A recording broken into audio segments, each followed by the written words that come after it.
Hello, guys. Welcome to the channel again. Today we have a very special guest. Um, his name, you might know it. I'm sure you know him. He is called Marty Cagan, and I'm pretty excited to have him in the studio today. Let's welcome him and start doing the interview. Hello, Marty. I will not talk a lot about your career or who you are because the persons in the channel, I'm pretty sure that they already know who you are, and if not, they will know it at the end of the conversation. Right? Welcome. Thanks very much, Hector. Thanks for inviting me. No, thank you. So, Marty, let's jump right into the questions. Right? I believe that in Mexico, the confusion about product management and product ownership begins when companies start looking for a PO because they are doing Scrum, right? So that's how they call it. But in reality, what they need is a product manager, not a PO. So could you describe for the audience the difference between these two roles? Yes, it's a big question for sure. And I honestly, it's not just Mexico. This is a problem in a lot of the world, really a lot of the world. Even in the places outside of the major tech areas, I've seen it as a problem. What I think the higher order thing is going on is that it's not that they moved to Scrum so they need a product owner. It's that they are not really a technology company. And they are now realizing that technology is a very important part of what they need to do. And so they realize that technology is important, and they're trying to figure out how do they change to be a tech-powered company. Of course, there are thousands of Agile coaches out there that tell them, oh, the way you change is you implement Agile. And of course, we all know. And I want to be clear, I recommend to companies, if they're not on Agile, what are they doing? They need to move. However, Agile doesn't fix any of these issues. It doesn't fix any of these issues. It's not about Agile at all. And so they get confused. Now, what happens is, of course, Agile is sort of the forcing function there. Agile says, oh, well, you need this product owner role. And they don't have any of these product owners, and they don't have product managers either. If they were a tech-powered company, they'd have product managers, even if they weren't doing Scrum. But they don't have any of that. So then they look, well, how about we take a business analyst and make that person a product owner? How about if we take a project manager and make them a product owner? And so they are looking for people to fill this role, product owner. Now, because Agile, and we do have to be careful because a lot of people say Agile and mean very different things. Just to be clear, when I say Agile, I mean Scrum, Kanban, XP, some blend of that. I don't mean any of this sort of bull BS Agile, like safe or less or any like that garbage. That's just marketing. That's not Agile in any way. So we put that away and we say, but when they move to that process, it's a development process. These are delivery processes. These are what your engineers do. It's ways to help them work to get more stuff out. That's all fine. But it's not, product management is not really there. The only real intersection there is the backlog. Of course, product manager is responsible for that backlog. In Scrum, the product owner is the one who's responsible for prioritizing that backlog. It doesn't mean they have any of the skills to create a good backlog. It just means they're the administrator of that backlog. So companies get in trouble for two reasons. First of all, because Agile doesn't address any of these harder issues. And the second is because the people they put in the product owner role are not what they need for coming up with good stuff to build. Now, Agile didn't cause that problem, but Agile sort of makes it worse because most of the Agile coaches have no idea about this. It is completely new to them. They've never worked actually on the product role. They've never worked in the design role. They've never worked in a good product company. So they don't help it. They usually make it a little worse, but it's not their fault. That's what I say. It's a broader issue. Got you. I didn't Okay. really answer your question yet, though, about the difference between a product owner and a product manager. So I should address that. I'm sure we're going to need to talk more about it. So like I already said, product owner is really an administrative role for the backlog. It's a necessary thing, but it's not really very interesting. It's about 10% of the job of a real product manager. It's not the hard part of a job. It's just like if you talk to any engineer, they have to spend a certain percentage of their day dealing with Jira. Do you know any engineers that like dealing with Jira? I don't know any, but they have to, right? You know, sort of there's a workflow there that they kind of need to do their part in. And a product manager has to do their part in the workflow, which is more on the front end of Jira, right? To enter these tickets, to enter the stories that we're going to build. So it's administrative. It's not very interesting. The product manager role, which another way to frame is what information do you really need to have in order to come up with good things to put on that backlog? Mm-hmm. That's the harder question. Now, that's a much bigger topic, which is normally we phrase it as, you know, Agile is about delivery, but the other side of product work is discovery. So discovery is figuring out what to build. Delivery is building it. And the delivery is mostly engineers doing engineering. There's QA, there's deployment, there's DevOps, but fundamentally we know how to do delivery as an industry. Discovery is a much harder problem because discovery is really where innovation happens. Mm-hmm.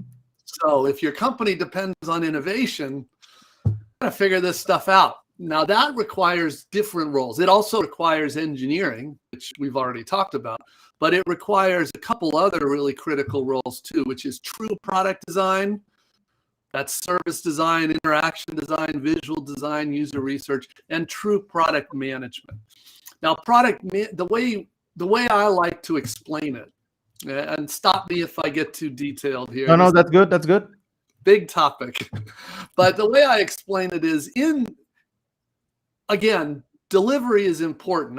What I'm about to say is not diminishing the importance of delivery. You have to build a scalable, fault-tolerant, reliable performance solution. That's hard. But discovery is also hard. Discovery means coming up with a solution that's valuable, our customers will actually buy or choose to use. It has to be usable. They can figure out how to use it. It has to be feasible. We can build it with the time and the skills and the technology stack we have. And it has to be viable, which means it has to work for our business. So it has to sustain the business. We have to be able to pay for it. We have to be able to monetize it. We have to be able to market it, sell it, support it. It has to be legal. It has to be compliant. It has to respect privacy rules. These are all what we mean by viability. So those four risks, value, usability, feasibility, viability, that's the essence of discovery. Now, our engineers worry about feasibility and our designers worry about usability, but it's the product manager that worries about value and viability. And that's what you need. Now, notice none of that is relevant in a product owner. That's just the administrative part. But in a product manager, they're all about value and viability. And I'll tell you firsthand, that's a very hard job. It is a very hard job. This is non-trivial. It's among the hardest things that product teams do. And in order for a product manager to be able to do that, to be able to be responsible for value and viability, it really means that they have to have four major skill sets. So the first one is they have to really know the users and customers firsthand. So any product manager that's not spending time every week with their users and customers is useless, just useless to the team. So the first thing, you know, most product owners I meet, they don't spend any time with customers. So they think of their customers as stakeholders, which is a whole other confusion. So they're not. So the first is they have to have real direct knowledge of users and customers. Second is these are the people that need to be experts on the data that our customers generate by using our products. So that's web analytics, that data warehouse analytics, that sales analytics. So the data about our product is the product manager.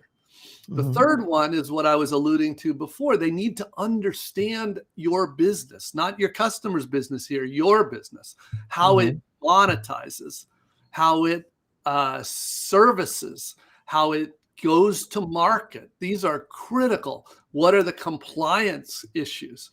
Obviously, if you want an empowered product team, which is what most good organizations want, it's one of the principles of the Agile Manifesto. It's a great idea. But if you really want that, you need somebody on the team that knows this stuff. Otherwise, you can't do any of this usefully. So, and then the fourth one is the product manager needs to have knowledge of the industry, of the competitive landscape, of the market trends. And with those four skill sets, the product manager can do her job. That complements what the designer does, complements what the engineers do. But that's a full team, product design, engineering. That's what we really mean by a cross-functional product team. Got you. You already answered like 3 of the questions, so that's great. So the next one would be, so let's imagine, you have mentioned many times that one of the problems or mistakes that companies make is that they hire PMs that, or product directors, mostly product leads, that they don't know how to coach or to train their product managers, right? So let's say that you hire me in a company and I'm your new product manager, right? As of for the next 2 minutes. What would be in my onboarding program if you were to train me? Sure. Well, you're right. First of all, the one of the big issues we have in our industry is that the leaders, most of them, that work at these companies that are making the mistakes we're talking about, they've never worked at a good product company before. They've never worked at an Amazon. They've never worked at Apple. They've never worked at Google. They've never worked at Netflix. You know, they don't know. And so they've never seen this either. And I meet a lot of leaders like this that genuinely want to help, but they've never seen it. They're like, I'm new to this too. And in fact, I heard that so much that it was the biggest motivation for writing I have a recent book came out last year called Empowered. Many people have heard of Inspired, but Inspired was written for the product teams, for the engineers, for the designers, the product managers. I wrote Empowered for the leaders because I kept hearing this point you're bringing up, Hector, which is they don't know what they're supposed to do. And so I'm like, okay, we need to share the techniques of the leaders. Leaders need to help their people get better. And so, yes, so what I provide, in fact, the biggest single section in Empowered is to answer exactly the question you brought up, which is, how do I coach these people if I've never done it myself? And so the biggest single section is on coaching, staffing, coaching, onboarding. And what I wanted to do was provide at least a full year's worth of coaching. Assuming as a manager, you coach your people, you meet once a week at least for a one-on-one, for at least, half an hour to an hour, you're meeting with that person and your purpose is to coach them. I wanted to give the leaders a full year of content to talk about. And the idea is, and it suggests this in the book, the idea is if you've never done this before, okay, each week pick a chapter. They're small chapters. Each week pick a chapter, read it together, and then talk about how we can do this, how we can try this. So, and there are questions, there's lots of chapters on what we were just talking about, which is developing your skills in customers, in data, in industry, in your company. There's lots of coaching chapters about how do you make decisions, how do you assess risk, how do you work with stakeholders, how do you engage with customers, how do you engage with data. These are all topics. And so the idea was, if you do that as a new leader, as a leader that is trying to learn this, hopefully in a year of doing this together, you have also learned a lot. because this is your responsibility, is to develop your people. Number one responsibility. Mhm. Okay, got it. Thank you. Thank you for sharing. Marty, for me, it looks like the delivery process has been somehow solved with Scrum or Kanban or any other framework. What about discovery? Do you think that we need a framework for discovery, or should it be like overlapped with Scrum, or how do we do it? Yeah, this is another big topic. The first thing I'd like to point out is that Scrum, Kanban, XP, they don't teach engineers how to code. None of it. None of them. Mhm. They're about managing work. They're about, a process for organizing and getting stuff shipped. But it doesn't teach you one thing you need in order to learn how to actually write software. This is important. It's not. It doesn't tell an engineer, oh, should I use cloud-based services for this? Or should I make this local? Or what's a better algorithm? Or what's better for performance? Or what's better for maintainability? None of that. You learn that when you learn to code. So this is really important. That's why so many of the best companies I know, they don't use Scrum. They don't use any Agile. But you know what? They're awesome. And they're actually much more agile than companies that follow Scrum because they understand the deeper nature of what they're trying to do. So one of the things I've really been trying to get people to understand is that it is not about process. It just isn't. Process is there to serve us as we serve customers. In too many companies, process becomes the thing, and they focus way too much on process. So don't get me wrong, there's a role for process, but it's a minor role. It is a very minor role. When process goes crazy, like SAFe, you have the results of SAFe. No innovation. I don't know anybody good that would ever work for a company that has SAFe. No engineers that are any good.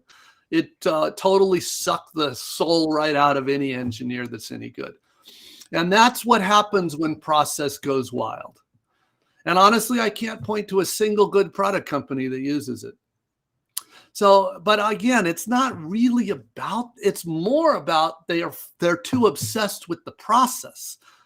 Yes, obviously SAFe is a way more complicated process than Scrum. But the real issue isn't like the idiosyncrasies of one process or another. It's about the people that decide to institute that are very confused about what's important.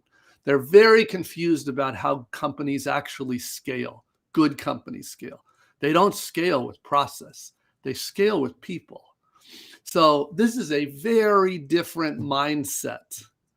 And that's really what I think is the higher order point. Thank you, Marty. Okay, so I gotta ask this one.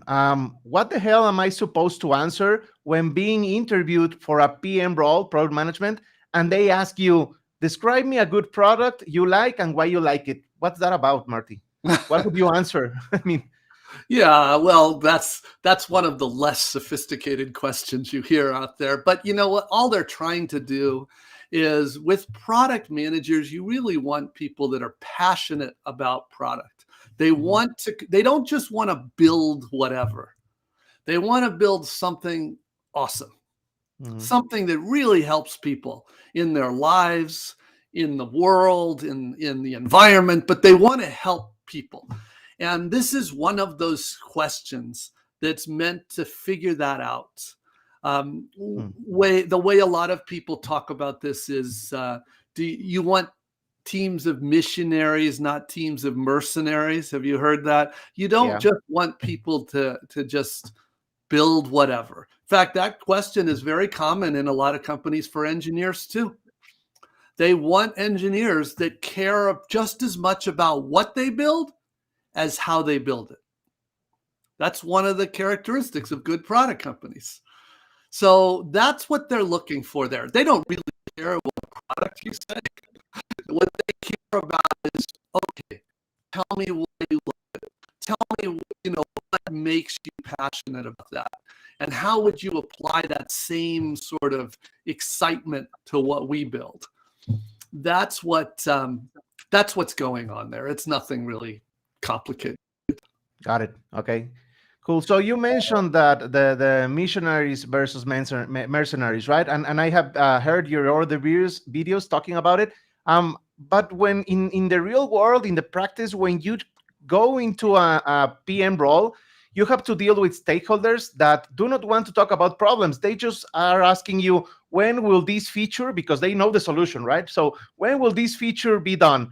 And then you turn around to your team, and your team doesn't want to be in a meeting where they are solving problems, or they just want you as a product manager to tell them what feature to build because they just want to be coding, right? How do you get out of this cycle and convert it, get out of the feature driven teams to a really empowered team? Yeah. Well, there's really two things in what you brought up. Let's get rid of the first one first. If your engineers don't care about what they build, you probably have the wrong engineers. Okay. So that is a sign of, that's literally mercenaries. And one of the things I tell companies, and don't get me wrong, I've seen that, but it's not at good companies. Good companies try very hard not to hire engineers that think like that. Mm-hmm. And in fact, I tell those engineers, I said, if that's how you think, the company should just hire Accenture. They should just get rid of you and hire Accenture. That's because that's Accenture's model. The Accenture's model is just tell us what to build, we'll build it. Mm-hmm. Why do you have to hire these people? We'll do whatever. That's not why a product company hires its own engineers. It hires its own engineers so that they can get people that care just as much about what they build as how they build it, like I said. So that's a bigger problem. Now, in truth, you don't need every engineer to feel that way. But if you don't have at least one senior engineer on every product team that's passionate about what they're building, you're never going to innovate. You're never going to solve hard problems. You're just going to be there to implement code. And again, might as well just hire Accenture if that's what you're doing. Yep. So the other problem you brought up, though, is that's different. You brought up the problem with stakeholders always wanting, just tell me when this feature will be done. Now, that's normal.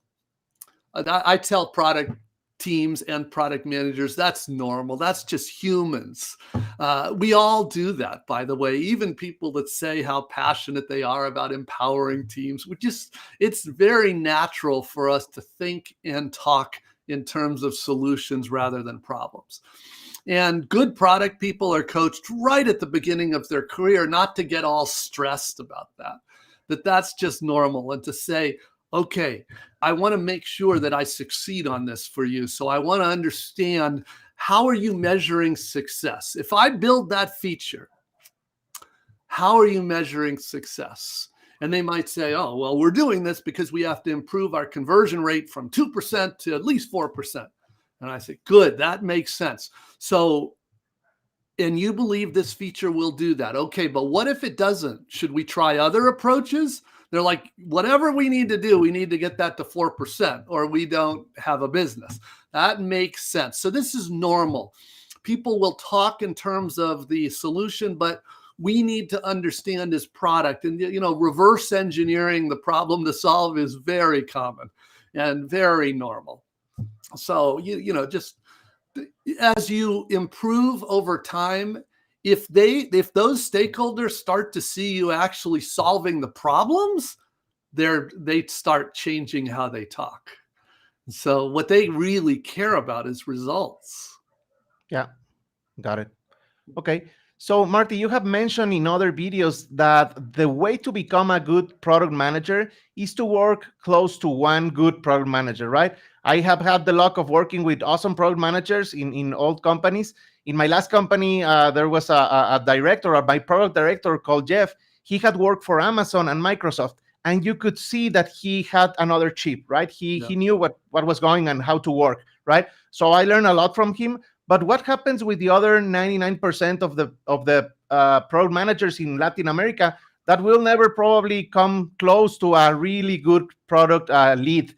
what advice can you give them to learn on their own, or how can they do it? Yeah. You're absolutely right too, that this is actually very related to the problem we talked about earlier, Hector, where what if your manager has never done this before? Mm. And we talked about that. So yes, first of all, when people are looking for a new job and they contact me, I always tell them, don't worry so much about the company and what kind of product it is. Worry about who your manager will be. If you can find, like you had Jeff, that's what you want. If you can find somebody like that that first of all knows what they're doing, and two, cares about you. Like, I'm guessing Jeff cared about you. He actually is like, Hector, I'm going to help you get better. If you put the work in, I will put the work in, and this is going to be great.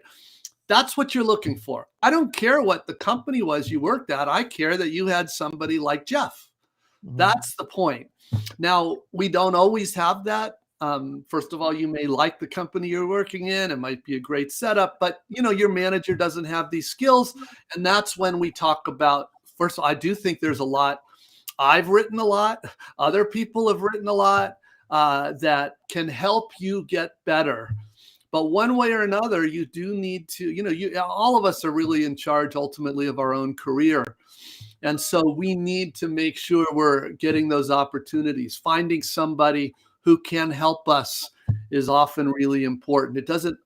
I remember actually, so I was an engineer for the first 10 years of my career, and I wanted to learn product because I was frustrated with the product managers. I wanted to learn product myself. And my manager, which was an engineering VP, couldn't help me because he said, I don't know product. But he arranged for a different person at our company to coach me on product. And he did. It took about 3 months for him to get me to the point where, I was an engineer. There are certain things I knew, but lots of things I didn't know. Many, many things I didn't know. So I had to learn them, and he helped me learn them. And in fact, he said I couldn't make a single decision for the team until after I demonstrated to him that I had learned these things. It started with visiting 30 different customers, 30. 15 in the US, 15 in Europe. But it was much more than that. I had to learn finance. I had to learn how marketing worked. I had to learn how the sales organization worked. I had to talk to the legal people about what are the things we can't do and why. So all these things I had to learn. But it wasn't, if somebody's willing to put in the effort, it takes about 3 months. Okay, cool. I don't think it's that bad. No, that's good.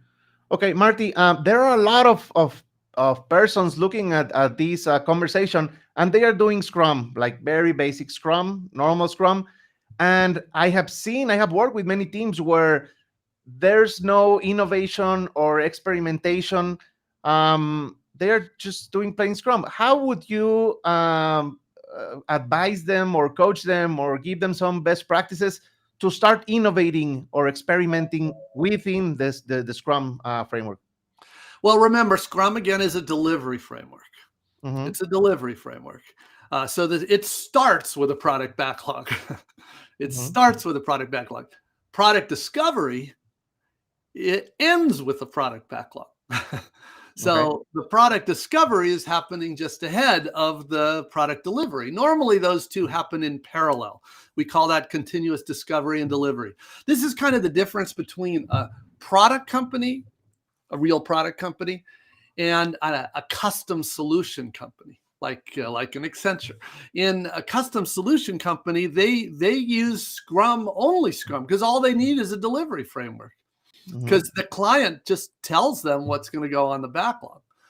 On the other hand, if you're a product company, you have to figure out what goes on the backlog. So that's the continuous discovery and delivery. That goes by lots of different names.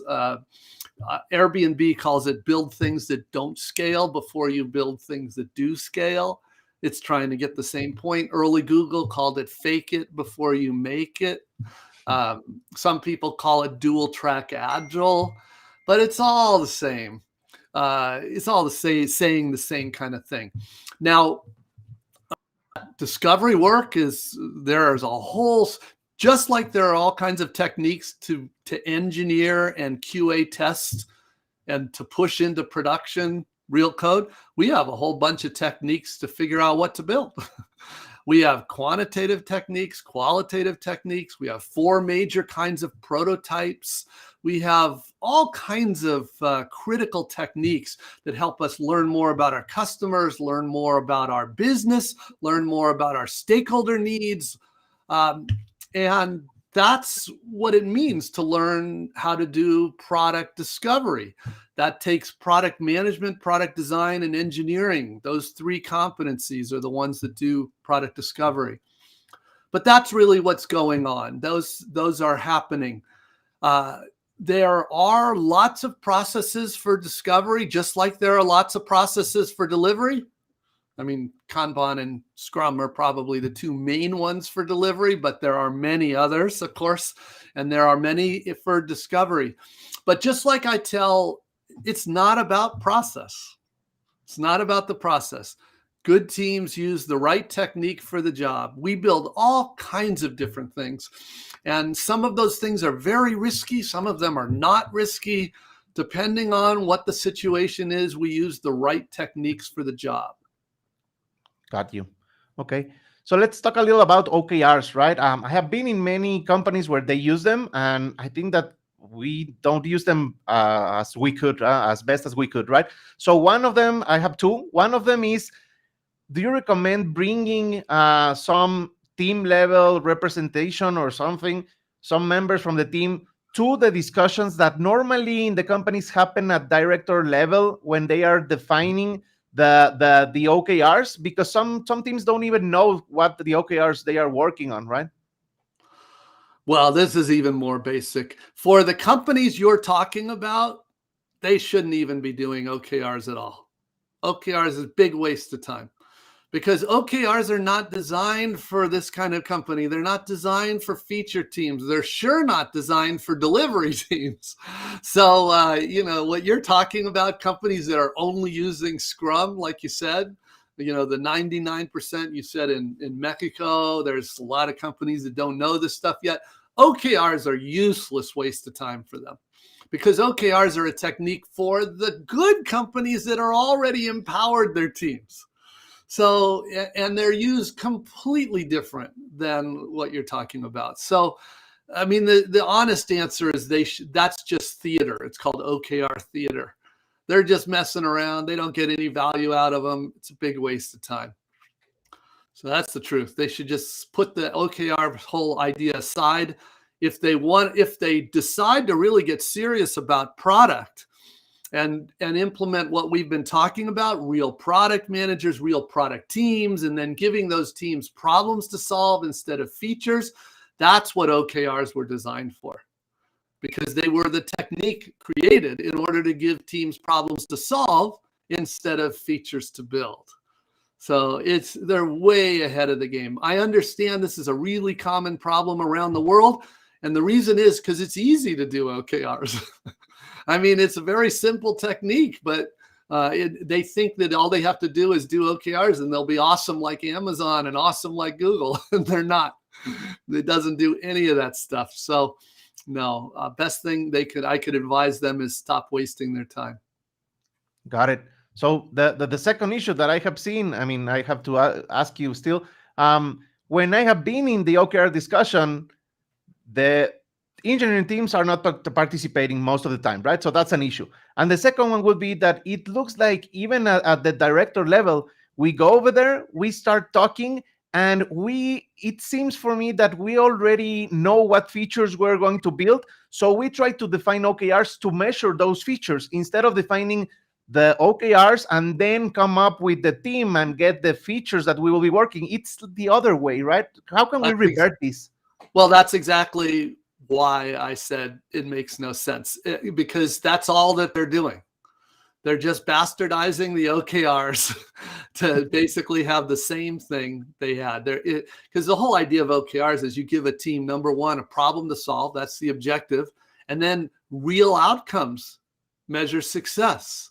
Mm-hmm. Shipping code is not a real outcome. That's output. So they're just basically bastardizing the technique. that's why I said it's a big waste of time. It's really the same issue. Got it. So you have mentioned in many of your books and videos that we need empowered engineers, right? That receive problems and they are able to suggest solutions, right? That's kind of how it should go. What would be that's an empowered engineer, right? How would you define an empowered product manager? Well, I mean, an empowered engineer, an empowered designer, empowered product manager have that same trait. The point is that's an empowered team. And what it means is that when what it literally means to empower a team, it doesn't mean they get to go work on whatever they want to. That's a misunderstanding from some people have. That's sort of crazy. If you think about it, you have 20 product teams. Do you really want all 20 product teams deciding what they're going to work on? You're going to go in 20 different directions. No, the way it works is they are given problems to solve from the leaders. That usually in a good company, that those problems to solve comes from the product strategy. But that's another conversation. So the product leaders give the teams the problems to solve. What it means to be an empowered team is that the team then gets to go figure out the best way to solve the problem. Now that means coming up with a solution that's valuable, customers will buy it, usable, feasible, and viable. That's what it means. The engineers, the reason I was saying that the engineers are the single most important thing to have an empowered engineer is because the truth is in our technology world, the best source of innovation is actually the engineers. And that's because the engineers are working with the enabling technology every single day. Mm-hmm. So they are in the best position to see what's just now possible. So if a company does nothing else, we need to make sure that you have empowered engineers. So that is just the most valuable thing. And that's also why in companies that outsource their engineers or in companies that this is why I said, if you have a team where your engineers say, just tell me what to build, you have lost that. That is the opposite of an empowered engineer. And that's why most good engineers, they don't. In fact, in the best companies, if you try to tell an engineer what to build and that engineer does not think that will solve the problem, they say no. And they should say no. We coach them to say no. We coach them to say, if this is not a good solution, your job is to say that and fix that. So what is a good solution? Got it. Okay. Thank you for sharing that. So Marty, in here in Latin America, I have seen that, as I mentioned, I'm coming back to Scrum because that's what I see in the market right now over here, right? So if you're doing this framework and there's no discovery at all, or it's a very quick decision between someone else apart from the team, would it make sense to have, or probably you already have one, I don't know, who should be accountable? Just as the Scrum Master takes accountability for implementing the Scrum framework, who should be accountable for implementing or making sure that there's a good discovery process? Is that the product manager, or is it all the team, or? Well, I mean, my answer is that's not important. Okay. That's process. That's not important. In fact, we coach teams. I don't just mean product management. We coach teams to focus on results, not process. So there's a lot of great, one of my favorite, Elon Musk likes to say the problem at a lot of big companies is process becomes a substitute for thinking. Okay. That's not what we want. Or Steve Jobs would say, what makes great products is not process. In fact, their system is that they have no system. That they understand that. It doesn't mean there's no process. It just means that that's not what it's about. Bezos says you have to be very careful with process, especially in bigger companies, process becomes the thing. So all of these people are trying to teach everybody that is not where you want your focus. It's not about process. It's about results. And just, it's the same, really. I mean, the truth is, one of the reasons I like Scrum is it's so simple, so minimal, because it says now, most of the good product teams I know are not using Scrum. Actually, they started with Scrum, but very quickly they realized that it's not actually that it's sophisticated. They can do better than Scrum. And but I tell them, look, Scrum is fine. If you want to stay with Scrum, awesome. It's fine. If you want to get better, if you want to go to more continuous delivery, there's other stuff. Most of them move to a Kanban or a Kanban XP blend. And that is great. But you know what? That's not going to change the course of the company. If they're not doing, the reason I push Scrum on them to start is because most of these organizations, they're releasing like once a quarter. Mm-hmm. This is deadly in a product company. This is deadly. So why do I say, oh, just go learn Scrum? That's the minimum. It's because that'll break that. That'll fix that. They'll be, I tell them, you need to be releasing no less than once every 2 weeks, each product team. If you're not doing that, you're not even getting Scrum benefits. So don't even fool yourselves. But most of them, that at least gets them to work on test automation, on release automation, so that they can have consistent small releases. Now, of course, it's not that hard to get better from there, but at least once they're doing that is good enough. And then we can focus on the bigger topics like, well, now let's look at, are you building the right things? That's a bigger question, right? Are you building the right things? That's a much more important question than, are you releasing every week? Got it. Okay. So instead of following a process or having someone that takes care of the process, it's coaching the whole team towards, so they look to the North Star, to the outcomes, and start working towards there, just following Agile practices, Agile values, right? Is it correct? That's right. Okay. Marty, I have been in companies where the engineering structure and the product structure is separated, right? And like they have a VP of engineering and a VP of product. And then over there are certain product teams where some of the product teams or Scrum teams, they are working in what the engineers say, right? Because the engineers know what the problem is and they try to put order in the backlog, and they have the bigger voice, right? So they say what they are building. Then other teams in the same company, they are hearing what the product manager has to say, and the product manager is leading the priorities. I know that I mentioned a lot of anti-patterns over here, but that's the way it happens, right? Do you think that there should be a balance between these two teams, the way working, or do you think that engineering should be driving it? Well, I'll tell you one thing. I'd rather have engineering driving it than product managers drive it.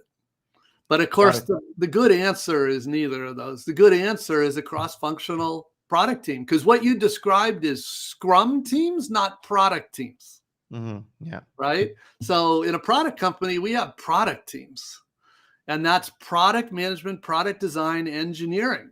So yeah, it's true that there's one product manager, usually one product designer, and somewhere up to about 10 engineers. So there are more engineers, but that's what we care about.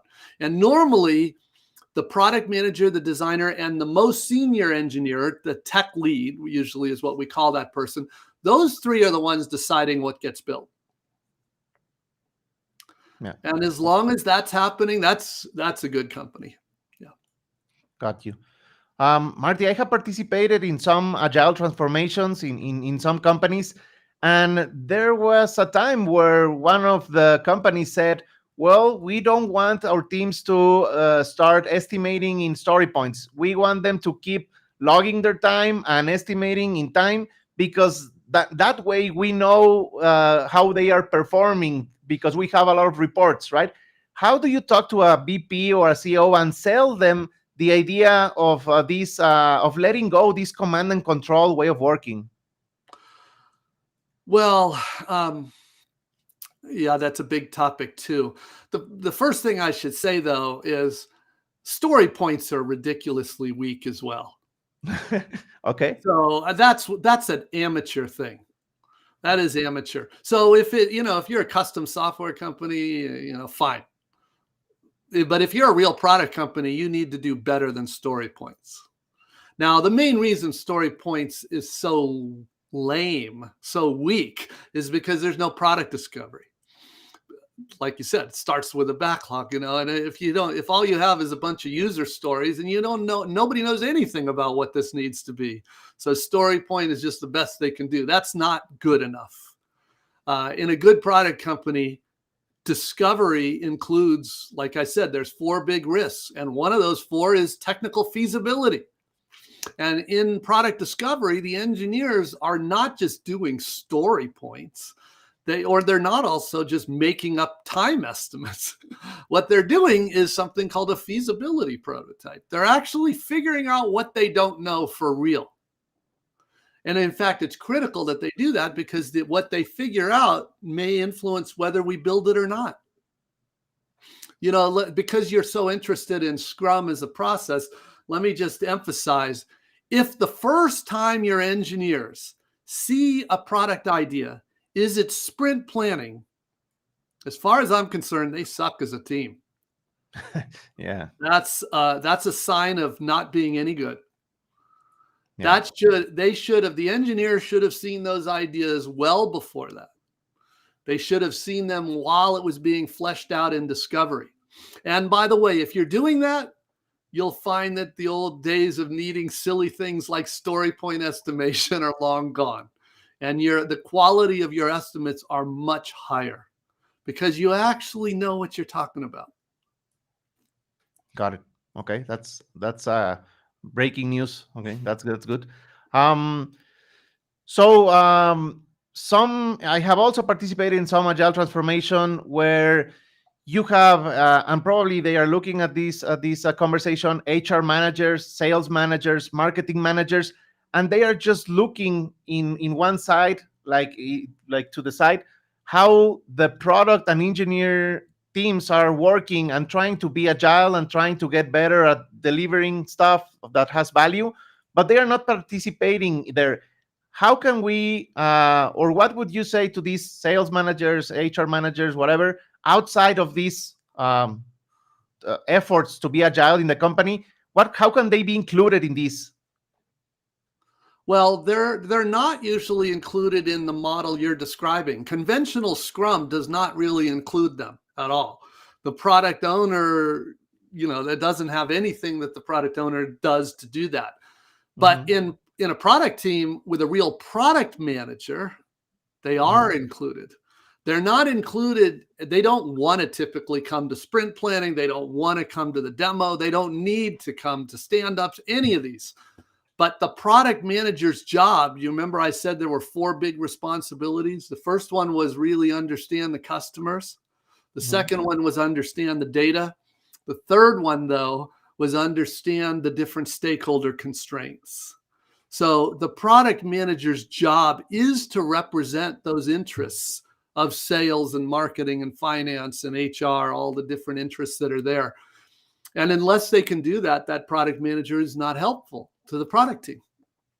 So they are represented in a real product team, but not in person. They obviously have their own jobs to do. They don't want to come to 25 teams worth of stand-ups or anything like that.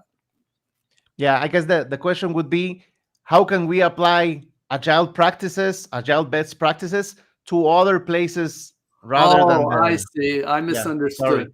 Yeah, no, maybe I didn't explain it. Whenever I hear some agile coach say that, I always tell them to just stop. That is not helpful. These agile delivery processes were created for engineers to produce mostly software, and that's what it's for. And I have seen this song several times where, agile, the coaches, whatever process, this happened with Six Sigma. Do you remember Six Sigma? Six Sigma was actually very useful for what it was created for, which was manufacturing. But the equivalent of agile coaches, which were called black belts in Six Sigma, they started saying, oh, it's good for everything. So we're going to bring it in and we're going to use, we're going to change how HR works. We're going to change how software works. And it destroyed companies. So I tell Agile coaches to stop. Just stop. That's not what it's for. You probably don't know what the hell you're talking about. And it's probably not a good fit for HR. It's probably not a good fit for finance. It's probably not a good fit for marketing. Stop. First, why don't you focus on actually getting product and engineering working well before you go preach these processes all across the company? Yeah, this is just, this is exactly what happens when people get focused on process. Got it. Okay, that's shocking to hear, but that's okay. Marty, could you share with us what sources are you now learning from, like podcasts, books, tools, certifications? Where does Marty Cagan keeps learning stuff? Yeah, well, in the product world, the certifications are pretty much a joke, so that's not useful. But there are more good voices today than ever in the product world. There are a lot of people that I follow and follow on social media. I read the articles. It just depends on which area you're talking about. In OKRs, there's a great guy named Felipe Castro. You might know Felipe. Mm-hmm. And then on Twitter, there's a terrific guy named Shreyash Doshi who does terrific stuff. Recent book, Teresa Torres wrote a very good book called Continuous Discovery Habits. There are just many, many smart people out there, really, I think, all around the world. There's also more nonsense out there than ever. So, the hard part isn't finding good people. The hard part is knowing the difference between the good ones and the nonsense. That's a harder thing. But there are lots of good sources today. Got you. Marty, could you think of a question that I am missing that you would like to be asked or you would like to respond to provide value to the audience? I don't, obviously with the name of your podcast, you probably have a lot of people that do like process. So I'm not sure how much they'll like this particular podcast, I've never made this a secret.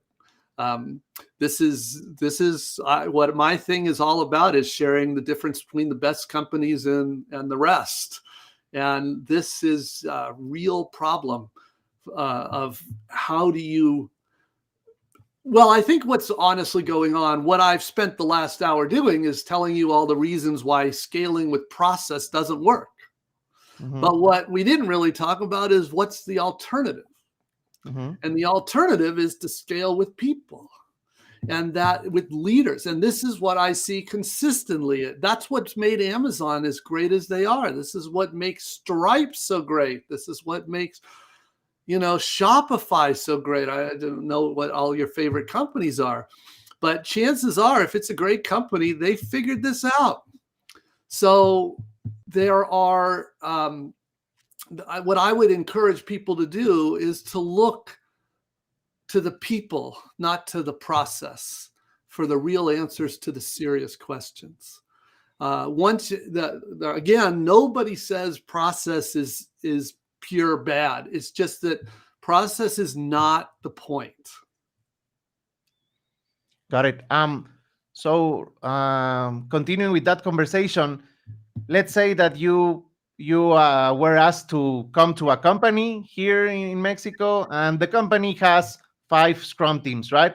They are doing plain Scrum. They are not doing a lot of discovery, right? They have an intake process where someone looks at a feature that came from a stakeholder. They do some triage. Hey, this feature is very big, so let's put it in an approval process or something. And this feature is really good and it's very small, so let's put it in a backlog of a Scrum team. What would be like the first things that you will say to get out of that process-oriented way of working and start working in a more people-oriented way?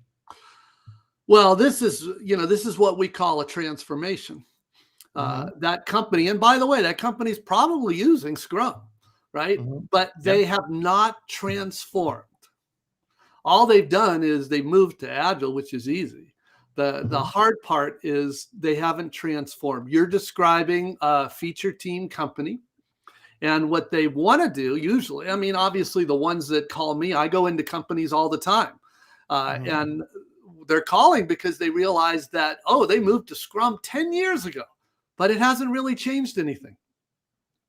And the reason is because they realize this is a much bigger topic. They've learned that good product companies, that's not the key. In fact, many of them don't. It's not about the process, like I said. So they'll ask, like, what do we need to do? And that is a transformation. So that company needs a major change. And most of them, once they understand what's really required, they get very scared because it's a big change. It impacts way beyond engineering, product, and design. It impacts HR, how they hire. It impacts finance, how they fund. It impacts sales and marketing. It impacts every one of the executive stakeholders. It impacts the culture of the company. So the truth is, unless the CEO is driving this, it probably isn't going to happen.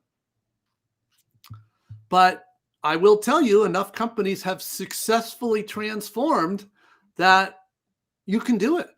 If the company's serious about it, you can do it.